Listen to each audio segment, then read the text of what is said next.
مرحبا فيكم في حلقة جديدة من برو تايم. وحلقتنا اليوم خاصة جدا لأن عندنا براند قريب إلى قلبنا وأكثر البراندات اللي احنا نعتز فيها في تنتن لابس كودوكي. طبعا اليوم حيوا معاي المؤسسين لكودوكي ستيفان كودوكي وإيف كودوكي. Welcome Stefan, welcome Eve to our simple lounge at Tenten Labs. Thank you very much. Thank you for inviting us. Thank you. It's indeed a pleasure to have you join us. We've been wanting to do this video shot for quite some time, and we're lucky that we hosted you in the region. We just want to get our audience to know more about Kudoke. So I'd love to start with getting a bit of a brief about yourself, Stefan and Eve. What got you into, your background into watchmaking? You started off as a watchmaker with other brands that you worked with. I'd love to know the history and what drove you and the passion that drove you to create your own independent brand. And what we love about the brand that you've created is it's moving towards a leading independent brand today in the market. So we'd love to hear how Kudoke started. Yeah, long time ago. I started watchmaking or to learn watchmaking in a restoration shop in my hometown, and then I was going to the watchmaking school in Glashütte, in the German area of watchmaking.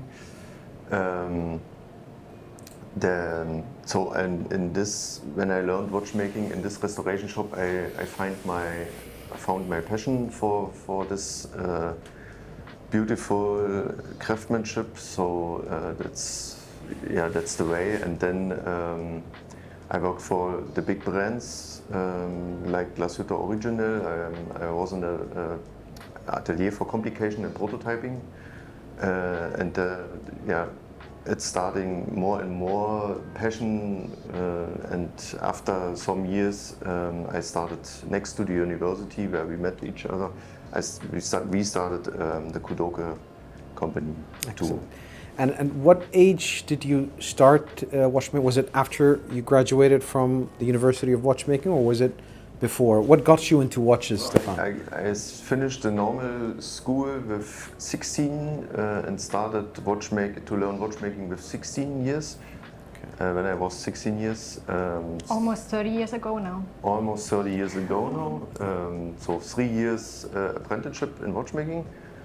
And then working, and started university with 24. Mm-hmm. 24. 24 where we met. And then we started the brand next to the university. I was 26. Around 26, 27, and full time I was 29. So what is the exact date that Kudoke as a brand officially launched? 2 dates, remember? Yeah. It's difficult. We have 2 dates. Okay. Because the company itself was established in 2004, but it was next to university part-time. I see. And since 2008, we did it full-time. Okay. So Okay. I think 2008 is more accurate to say. Excellent. Yeah. Which was the first watch that you developed, Stefan? In 2004, were you more prototyping and developing or working on watches as a watchmaker, or is it 2008 where you actually launched the first timepiece? When was the year that you launched your first timepiece? It's not real a launch, or it was not real a launch. I started really with the skeleton watches only.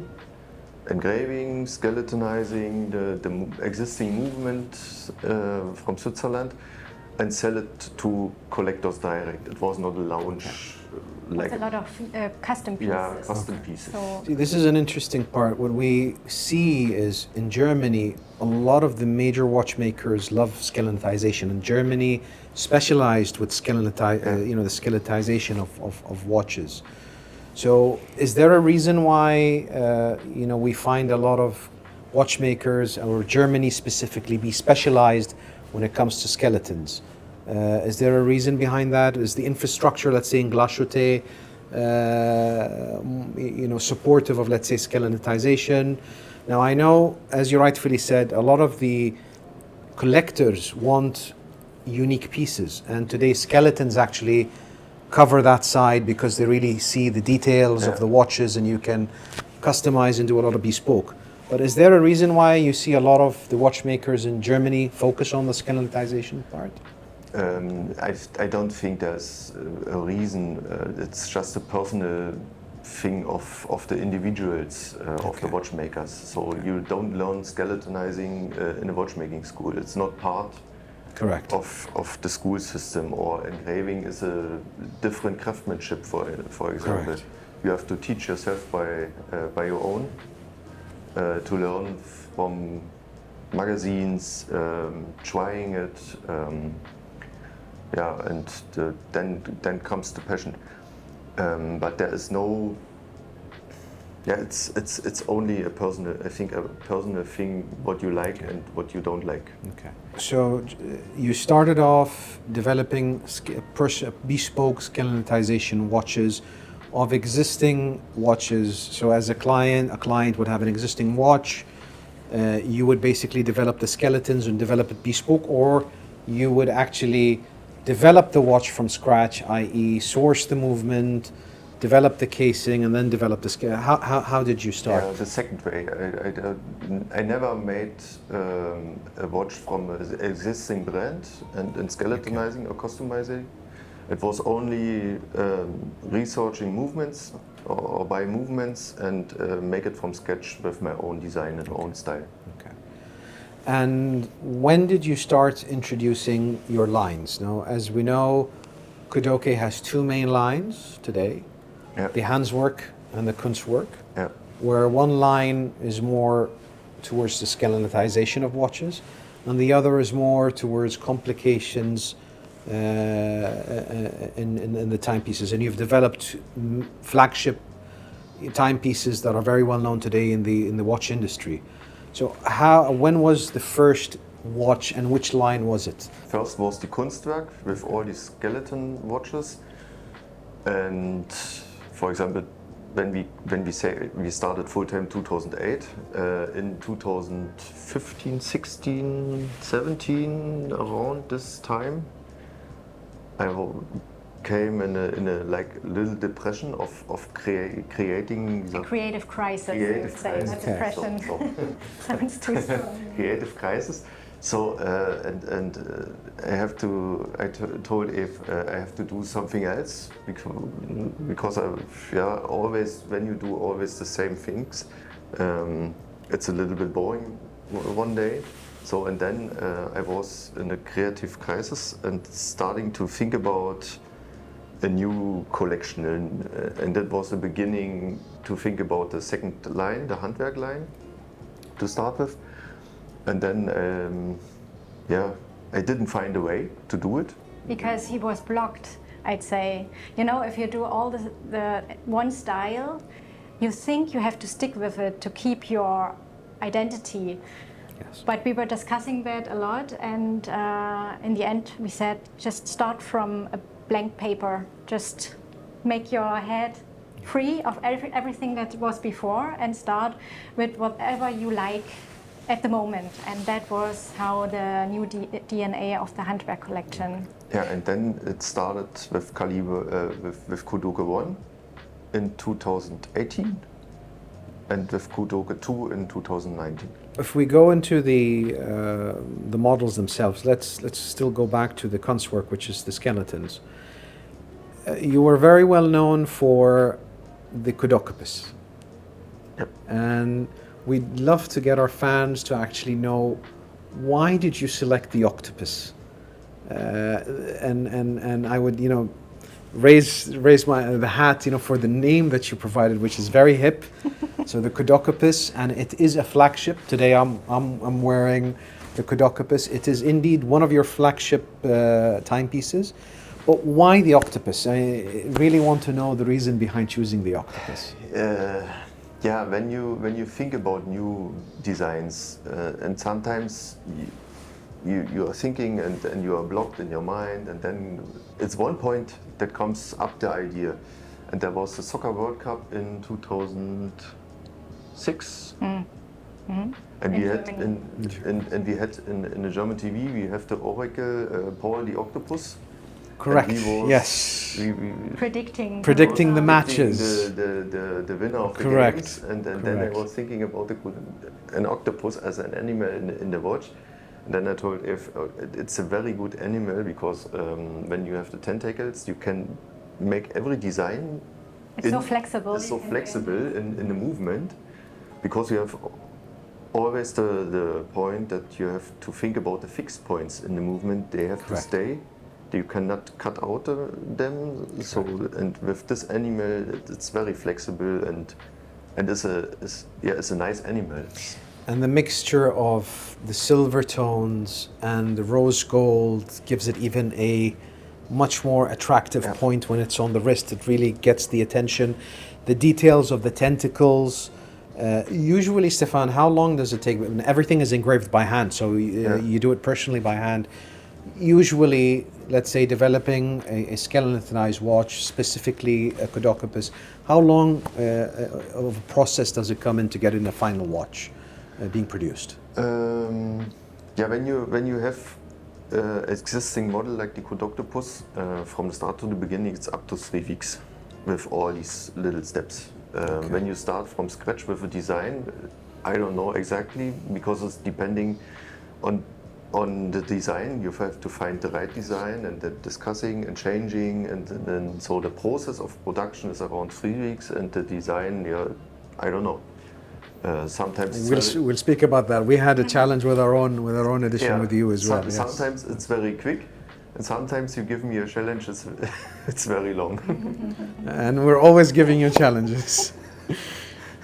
Again, continuing with the skeleton. So it started with the Kudokopus. This was a flagship model that really showcased your capabilities in skeletonization and in the independent watch scene.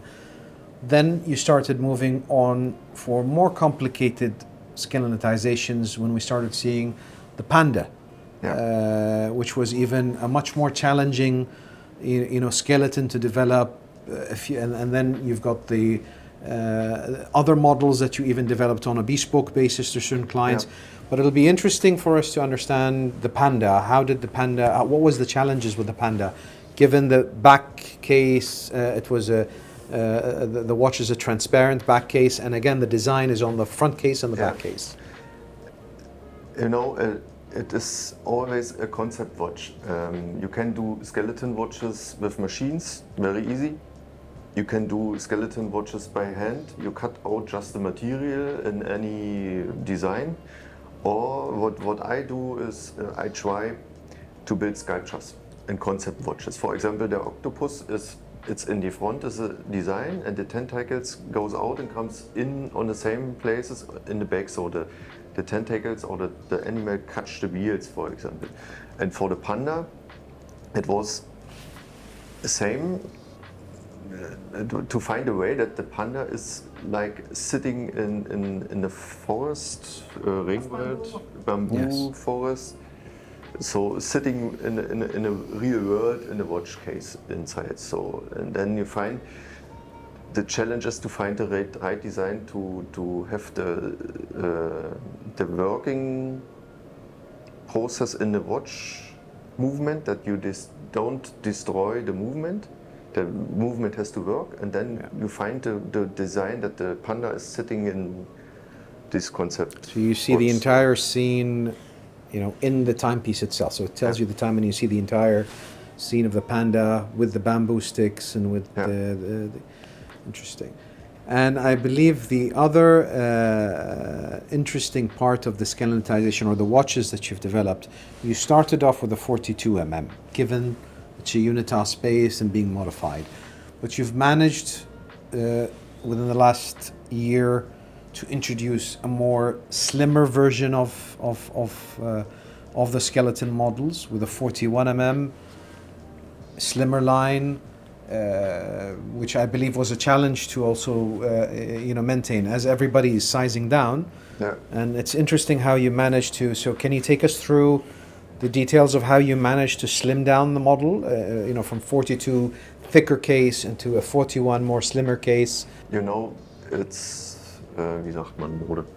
Fashion? It's always a fashion time. You know, some years ago. That you need to adapt. Yes. The fashion time or was bigger cases, 42, 44, correct. and then sometimes then it's changing, it's getting smaller, and then we work on the design on the case. In partnership with our case supplier, and then change a little bit here, change the design and get a different optic of the case. So that's the challenge. And then you have to discuss or work together with the case supplier. Can we do it a little bit thinner here, a little bit thinner here, and then it's the process. And then on the end, you get a result. Yes. Now moving on to the other line, which is the handwork. You started off with the Kudoke 1. Yeah. But the flagship that really is the icon is the Kudoke 2. Now, I'd love to know what actually drove you to develop the Kudoke, or the journey towards developing the Kudoke 1. So the Kudoke 1 is more of it's an in-house movement, but I would say a classical design watch. You've really reshaped the introduction of something that is very unique to the eye with the Kudoke 2, with, of course, a day and night. Take us through the journey that actually got you to develop the Kudoke 2. Yeah, it's when you think about new design concepts, the first thing I ask myself what I like. That's the first beginning. So I don't look in the market or ask the people what they like. So the first beginning is I like it. Then it started. Then I make some research and looking how can I do it, what is interesting, and in this watch I wanted to build like a sculpture, not a flat display with a hand or with a disc. So like a sculpture and combining with engraving and our style of the Kunstwerk edition. Yes. So and then the result is that the disc is doomed and engraved, and then what very important is in the design process is the symmetry of the watch. So, and that is the challenge, to have clean, very simple, but there is something special in it. And today it became an iconic timepiece. I mean, everybody, when we see the sun and the moon, a Kudoke is right in the face. I mean, it became an iconic timepiece. And from what we know is you started off with the silver or white dial. Yep. And then salmon, which is a very close color to our hearts in the region as well as global demand. And then it evolved into a blue, a gold, and with some other limited editions that you have developed. Interestingly, you have sized down on your in-house movement. So with the skeletons, they're 42, 41. With the Handwork, a 39 mm timepiece, whereas it's the sweet spot of a lot of collectors and you won the GPHG award. And what year was that? When 2019. 2019. And I believe that was the base where... That was the beginning of a bigger journey. Absolutely. And we were proud, of course, to partner up with you for the Middle East. Thank you. Now, as I always mention to you, Kudoke is very close to my heart personally. There's a lot that it brings to the table in terms of richness, in terms of work, and I believe even when you mention the names of the lines, the Kunstwerk, which is the skeletonization, and the deep artistry that goes into them, and the Handwork where you develop your in-house movements, the concepts, the complications of the concepts. There's a lot that you bring in to the timepieces, which would want collectors to have not just one Kudoke, but more than one Kudokes, and they would always wait for what's next. Yeah. And that's what you've surprised everybody with your Kudoke 3 last year, which we're very proud to have, and also even work on a special series which we'll speak about later on on the Kudoke 3. But I'd like to move now to when we started our partnership and we introduced Kudoke to the region. As we are your official retailers, we wanted to actually come to the market with something inspired by this part of the world. So in every partnership and every brand that we take on board, the first thing we do is to inaugurate the partnership. We usually introduce a limited edition line, basically, that is inspired by something in the region.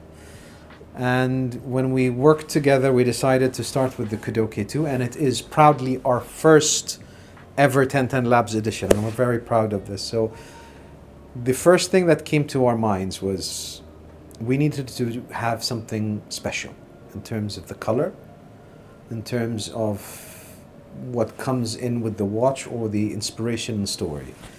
And this is where we chose the red dunes. Now, the red dunes, given in the Arabian Peninsula, specifically in Saudi Arabia, we're a country where sand and desert is part of our culture and part of our topography. Interestingly, at some parts of the kingdom, the dunes or the sand has that reddish effect, or a red. So this is where we decided, basically, let's start our edition with the red dunes.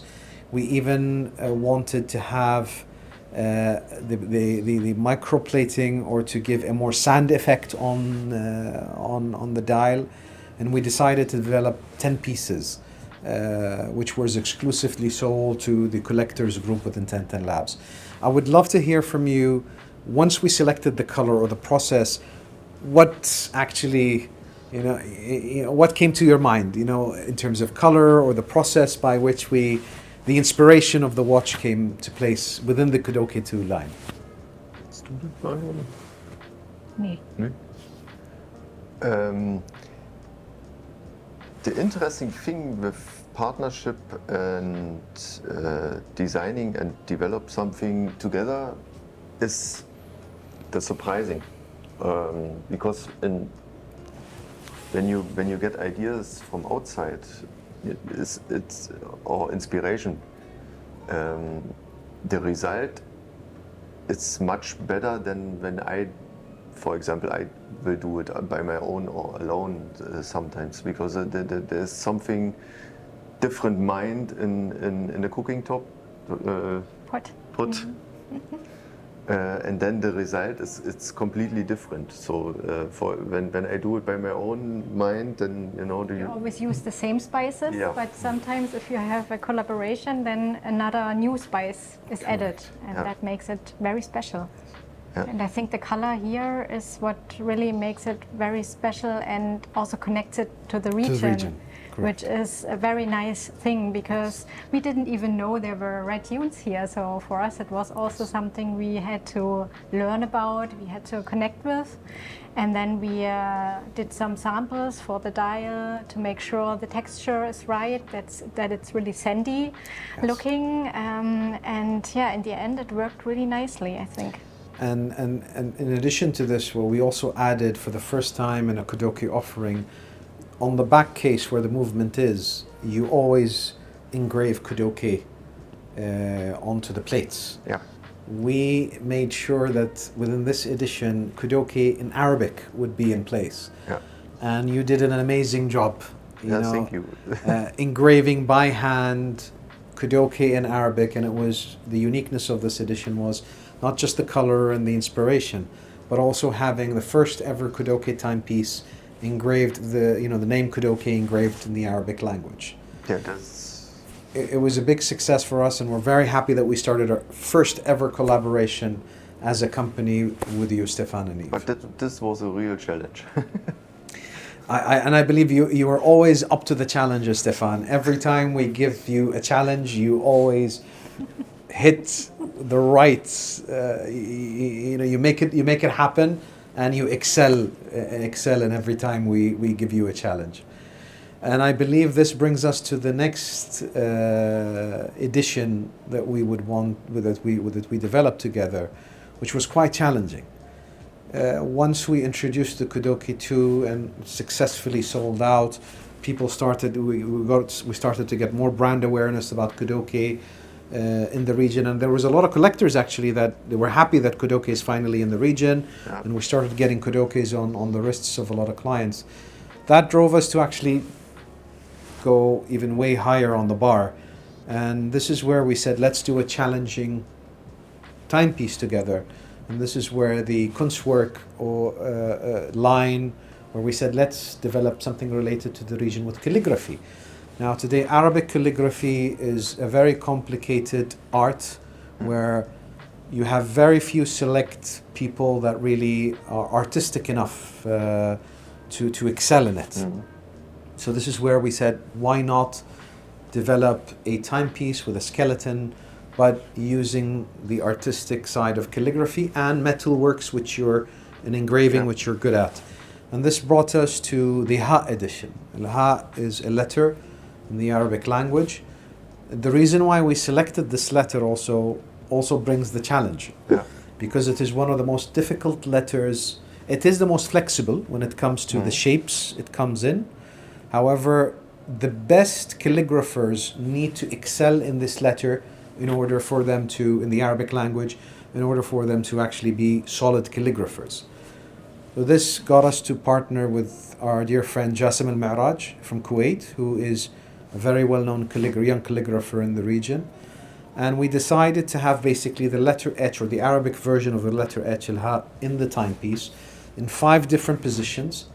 Now the challenge that you faced, and we drove you crazy of, is how do we get the calligrapher to understand watchmaking and using the calligraphy in areas where it doesn't impact the watch and the movement. And you as a watchmaker and a person who specializes in skeletons, to make sure that you are able to include the design in without actually disrupting the watch.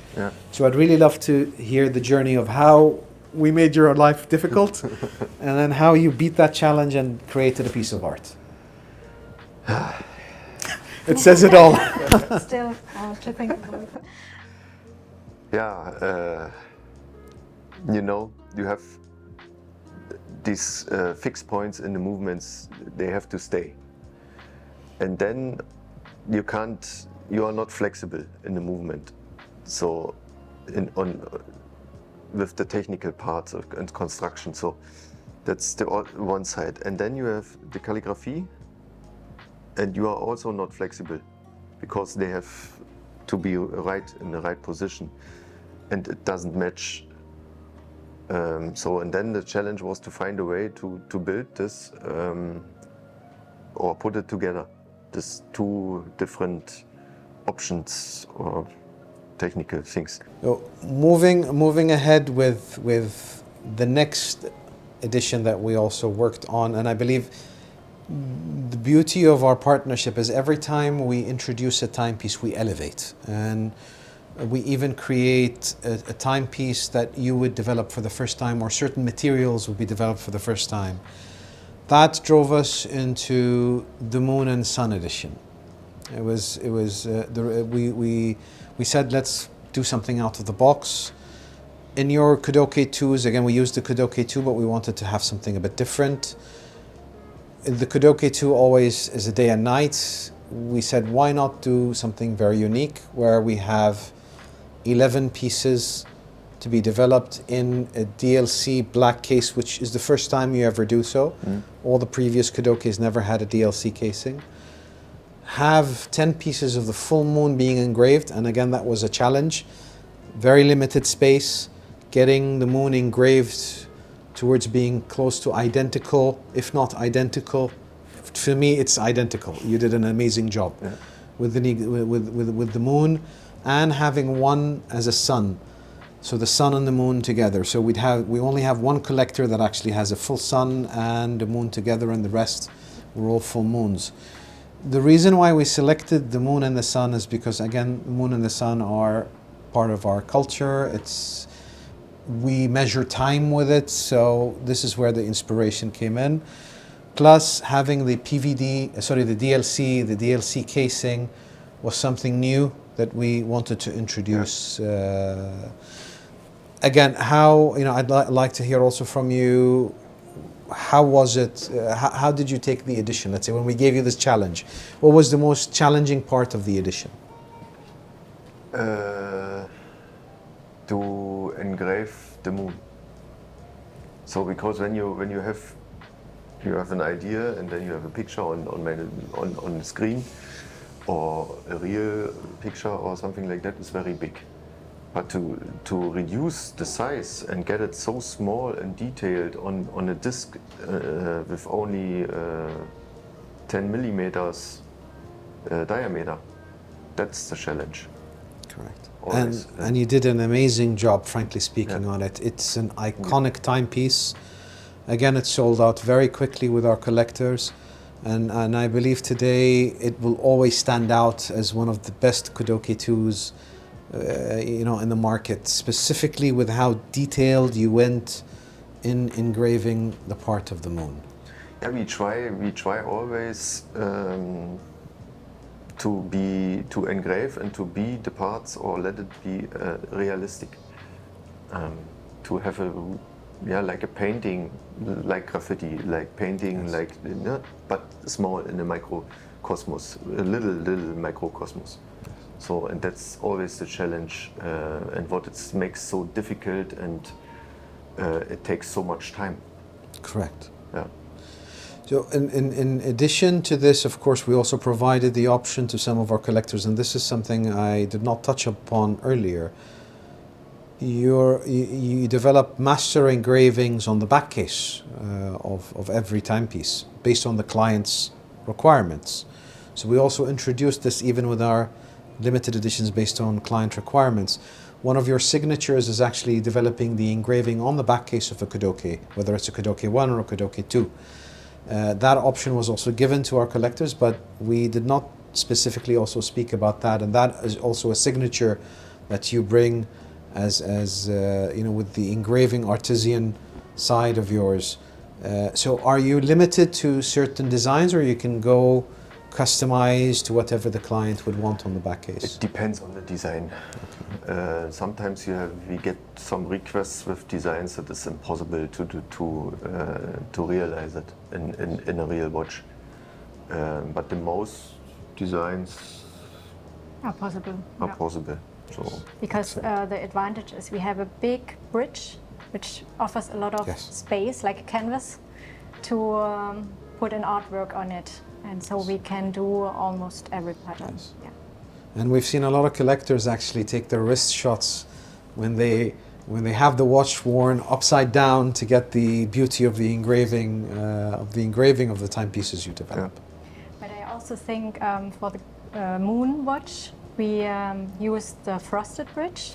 Yes. And the frosting is not just like a sandblasting. The frosting is done by hand as well, with like a hand grinding technology, and it's very sparkling. So if you turn it, the moon shines. Yes, because it's also electroplated in white rhodium and black rhodium. So we had another color combination for this timepiece, which really matched with the front, with the black case, the black dial, and the white elements, and it made really the pop timepiece out. pop. Yes. Yeah. Yes. No, it is definitely an edition that turned a lot of heads and was a signature edition that we introduced. And sorry. It's just in my mind, we are not normal watchmakers in our company and with our teams. We discussing, or I tell them all the time, or we are artists. So we build watches and we build art for the wrist. So that's a different point to a lot of other brands. So we try always to find designs and build watches like paintings on the wrist. And that brings me to another point that we need to highlight. Within every Kudoke, you have the infinity sign on the hands and sometimes even on the dial. What does the infinity sign resemble? When we started the Handwork collection, we said, okay, we want to have a special sign which we can use in this collection as a special symbol for standing for it. And then we were looking, okay, what could we use? You know, what would match? What's a nice shape? What can be isn't used by another brand already as What well? will be an icon in the future? Yeah. And funnily, the infinity symbol standing for time and endlessness. It wasn't used by watch brands. It was used for cameras and things like that, but not in the watch business. And we said it's like it resembles an 8, which is also quite a positive number in many cultures. And it's got a round shape, which is also good for engraving, for example, or incorporating it in wheels and whatever. There are a lot of possibilities with the sign. So it became an icon for our handwork line. And interestingly, anyone wants to tease a Kudoke in line, the first thing they try to see is the hand, the infinity sign, whether this is a Kudoke or not. Yeah. So today in every collector's mind, if the infinity sign comes in, it's a Kudoke. And that also matches very well the design of the handwork collection because it's very timeless. Correct. So it was a perfect sign. In terms of the movements, if we move towards now the movements, the super majority of the movements are manual, hand winding watches. Yeah. Is there any plans to develop your first automatic watch? We are working with an automatic movement from ETA in a Kunstwerk edition at the moment, and yeah, at the moment we are stay with this. So any plans to develop something automatic with a caliber of your own at any point of time? Not at the moment. Okay. So maybe in the future, but at the moment I'm working on other concepts. hand winding. Yeah. For collectors, of course, and especially with independent brands, collectors love the manual winding watches because it makes them more closer to the timepiece. Me too. That's the reason. Yes. So to all watch lovers and enthusiasts, a manual wind is always very close to the heart. I want to wind up at when I wear the watch. I want to wind up and have the feeling and play a little bit with. Yes. So that I'm more, for a watchmaker, I'm more on the hand winding movement side. Yeah. So. Yeah. And on average, what is the power reserve of, let's say, on the handwork? It's around 2 days. 2 days. Moving now to an interesting part. Everybody was, and a lot of people who are very close to you, and even your partners, your retail partners, were pushing you towards what's next. So this gave you to even elevate even further and come up with the Kudoke 3, which is a masterpiece as well that you've introduced. So can you take us towards the journey, other than your retailers and partners pushing you to come up with a new movement? I know we've discussed this a million times. You have so many movements, so many ideas in your, and because of the limitation and supply, the supply, because of you have certain limitations in the number of watches, that was a bit challenging to introduce, to introduce further lines. But you took the decision in 2023. The Kudoke 3 came to life. So if you can just take us through the journey, Stefan, on how it came to life. Yeah. I have always the pressure from all the partners and collectors, and everybody is asking, what is the next, when comes the next? And that it's sometimes a little bit difficult for an artist. And the idea for the Kudoke 3, I had it some I have a sketchbook at home, and I have all my ideas is written in the book. And the idea is, some years ago, I had the idea for K3, Kudoke 3, but there was no time to develop, think about it, because after the success of the Kudoke 2, my main job was to build the watches for the collectors. And the team. And the team.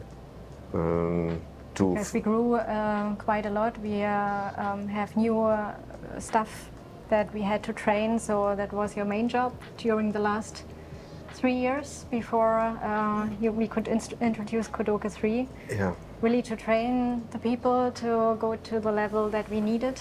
And And then we had built a new factory building over the last 2 years. It was also a big challenge and time consuming. And then I was working on the K3 next to all them. So yeah, it takes time. It took time. It took time, longer Took than time. expected. Yeah. Yeah. The inspiration behind the Kudoke 3, Stefan, Yeah. of course, today it's a 3-hand watch. Third hand comes in only at 10, 2, and 6 o'clock. Yeah.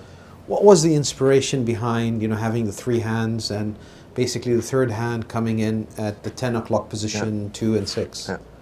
Have you have in the watch in the past, a few years ago, there was some models with from other brands with a 3-arm second hand, but on top of the dial. Yeah. That's one of the and then we in my time at Glashütte Original we worked on a Pano retrograph.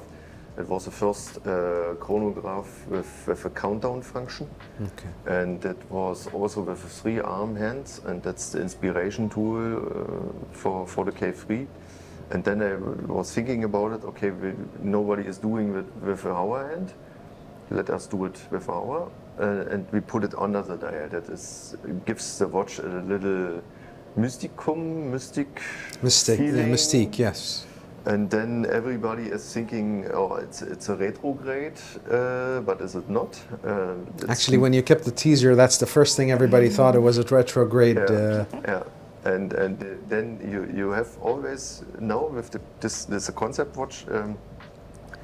You show it to people, and when they understand, they say, okay, it's a very smart idea to show the time. So It's a watch to think outside of the box. Yes, absolutely.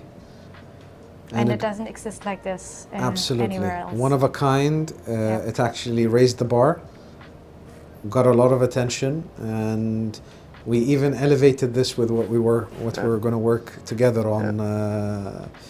So that brings us to the other part is we also wanted to actually elevate with you with an edition with the Kudoke 3. Of course, given that we're inaugurating the launch of our lounges in Saudi Arabia and Riyadh and Jeddah, we wanted to introduce something a bit special. If you allow me to speak about it. So with the launch of the K3, it's an iconic timepiece, and we wanted to develop something close to the hearts of the Kingdom of Saudi Arabia. So everybody knows that if a Saudi edition comes to place, it has to be the conventional dark green or green color. So we said, let's change. We selected a unique green color Pantone for the Kingdom. But in addition to this, we included something a bit unique and was challenging as well. And we gave another challenge to you. We wanted to have a inspirational component from Saudi into the watch. Now, and we selected the Arabian sword.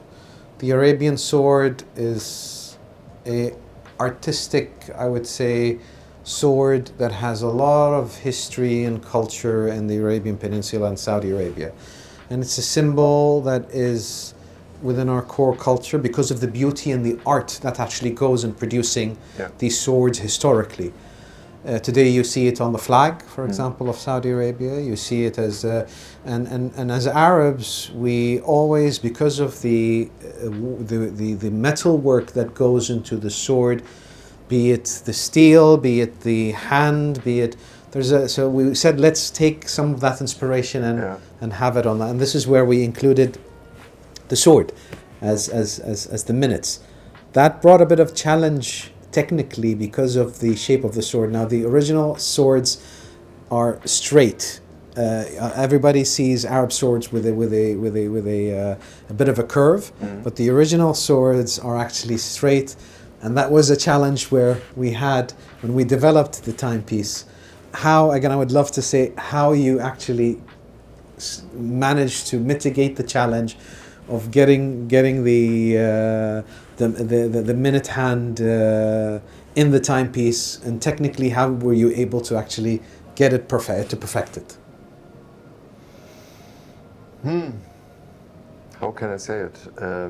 Yeah, it's always the same process. I'm sitting on my desk, make drawings, and then you have to think about the technical parts and to find a way to produce it, to find the right design.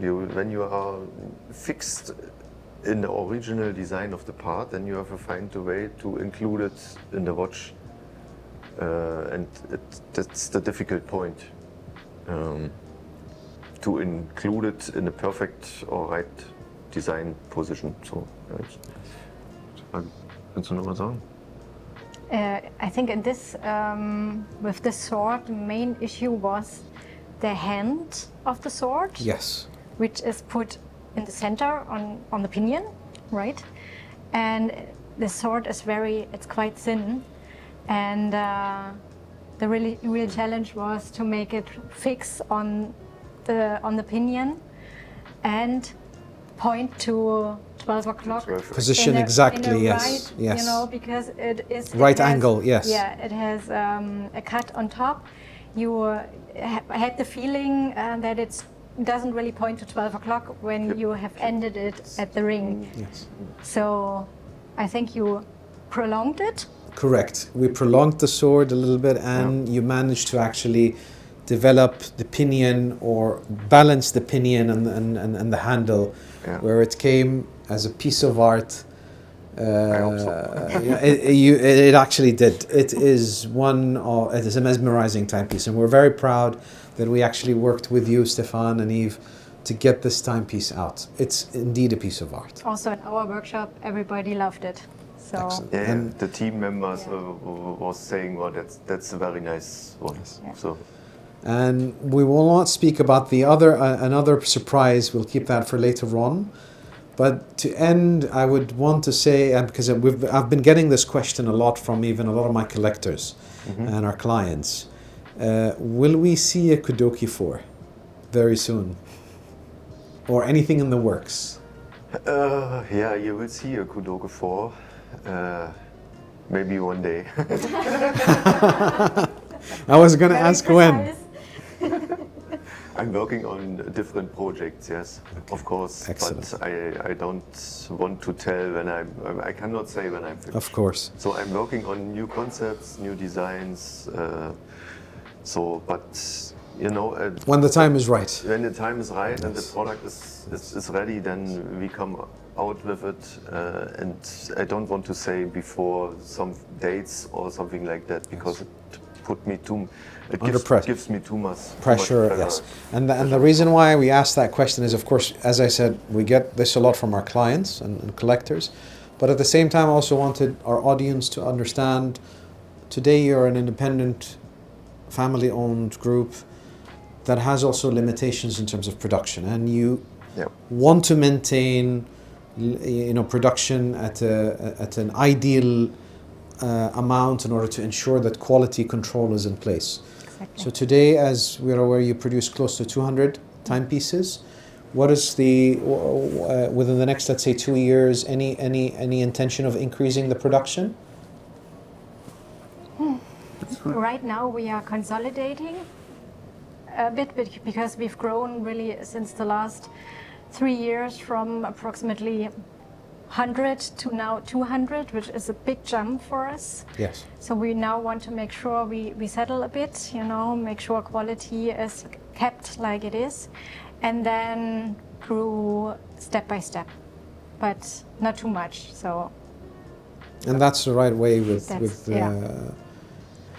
So excellent. Thank you very much, Stefan and Eve, for your time. We really are looking forward to our journey in the region and with you, and growing with you and introducing art on the hands of our collectors and watch enthusiasts. We're looking forward to the future and upcoming timepieces that you will come up with. And we have a lot cooking in the table, down in the kitchen to offer, hopefully to our collectors in the region and hopefully beyond the region. Thank you very much for being here and looking forward to 2024 and beyond. It's a real pleasure to be here. It's the first time that we are here, actually. I hope you're enjoying it. And I think as rich as this region is in culture and everything, we will find a lot of inspiration here for upcoming. Thank you very much. Thank you very much. Thank you.